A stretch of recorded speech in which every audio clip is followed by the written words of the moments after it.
सुंदरवन जंगल में कालू कौवा अपनी बीवी टुनटुनी और अपनी माँ टूनी के साथ रहता था। टुनटुनी और कालू कौवा टूनी के साथ बिल्कुल अच्छा बर्ताव नहीं करते थे। एक दिन कालू कौवा काम के लिए निकल जाता है। टूनी को बहुत भूख लगती है। वो टुनटुनी को आवाज लगाकर बोलती है, टुनटुनी बेटा कुछ खाने को बना दो, बहुत भूख लग रही है, दोपहर भी हो गई है, मुझे दवाई लेनी है। खाने को भी मैं ही बना कर दूंगी। आपके हाथ पर क्या काम नहीं करते? दिन भर परेशान कर देती हो, कुछ तो काम कर लिया करो।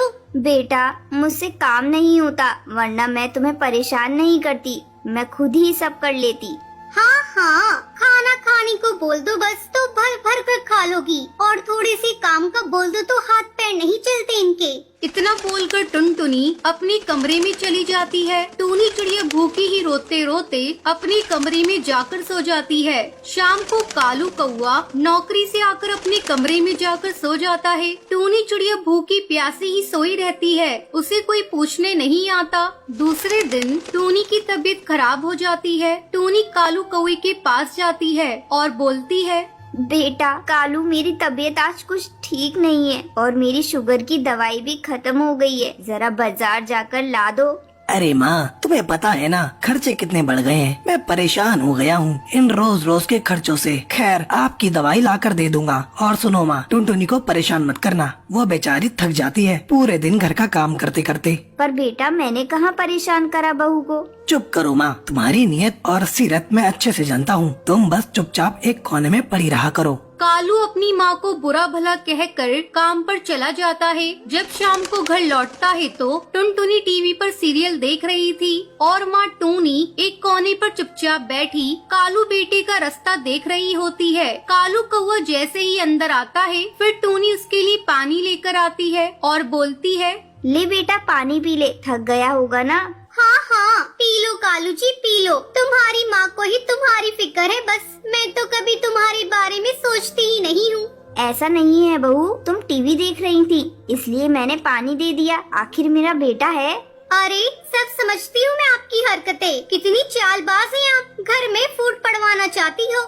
ऐसा कुछ नहीं है बहू, बेटा तू समझा बहू को, ये क्या कुछ बोल रही है। क्या समझाऊं है, क्या समझाऊं, सही तो बोल रही है, कोई काम होता नहीं तुमसे और मुझे देखकर सब काम खुद करने लग जाती हो। मुझे तो समझ नहीं आता कि कैसे झेलूंगा मैं तुम्हें माँ। मैं तो कहती हूँ इनको ना किसी वृद्धाश्रम में छोड़ाओ, जान खा रखी है इस बुढ़िया ने। हाँ सुबह ही किसी वृद्धाश्रम में ले जाता हूँ। बेटा मैं कहीं नहीं जाना चाहती, मुझे अपने से दूर मत कर, मैं मर जाऊंगी। तुम्हें जाना ही पड़ेगा माँ, तुम इस घर में रहने लायक नहीं हो, तुम्हें इज्जत की रोटी हजम नहीं होती माँ, और न तुम हमें ठीक से रोटी खाने देती हो। अब हम ही इस घर को छोड़ देंगे, बस यही चाहती हो ना। कालू कौवे की बातें सुनकर टूनी रोते रोते बोलती है,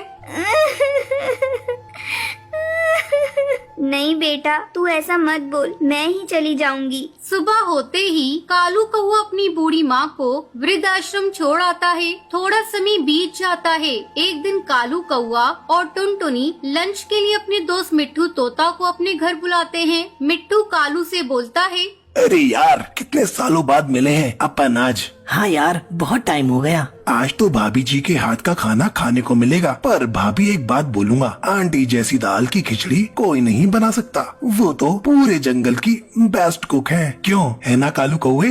हाँ यार। वैसे यार आंटी है कहाँ, दिखाई नहीं दे रही है।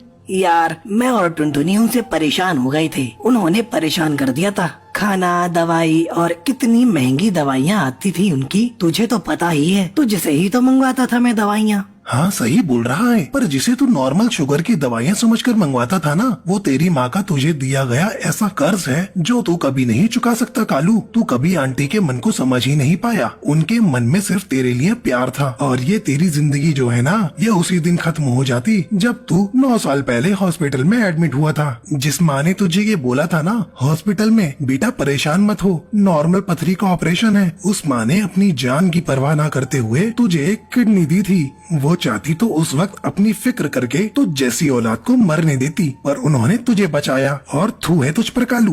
मिट्ठू की बातें सुनकर कालू की आंखों से आंसू बहने लगते हैं। दूसरे दिन ही कालू कौआ सुबह सुबह अपनी माँ को लेने आश्रम पहुँच जाता है। आश्रम में टूनी की तबीयत बहुत खराब होती है और वो बस कालू को ही याद करती रहती है। डॉक्टर कालू को देखते ही बोलती है, कैसी बेटी हैं आप जो अपनी माँ को इतनी तकलीफ में भी यहाँ छोड़ गए। वो आपको इतना याद कर रही है और आप अपने ही जीवन में मस्त हैं। आप जैसे लोगों को अपनी माँ का जरा भी ख्याल नहीं होता।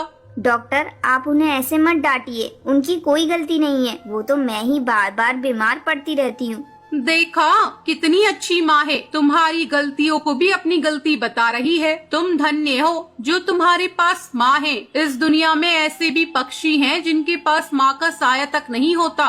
डॉक्टर की बातें सुनकर कालू अपनी माँ टूनी को रोते रोते गले लगाता है और बोलता है, माँ मुझे माफ कर दे माँ, मैं तेरे कर्जों को कैसे उतारूं? माँ मैंने तुझसे बहुत बुरा बर्ताव किया। माँ जी, मैंने भी बहुत बुरी तरह से आपको परेशान किया, मुझे माफ कर दीजिए माँ जी। अरे मेरे बच्चों, माँ कभी अपने बच्चों से नाराज होती है? मैं तो बस हमेशा तुम्हें खुश देखना चाहती हूँ। और फिर तीनों खुशी खुशी घर आ जाते हैं।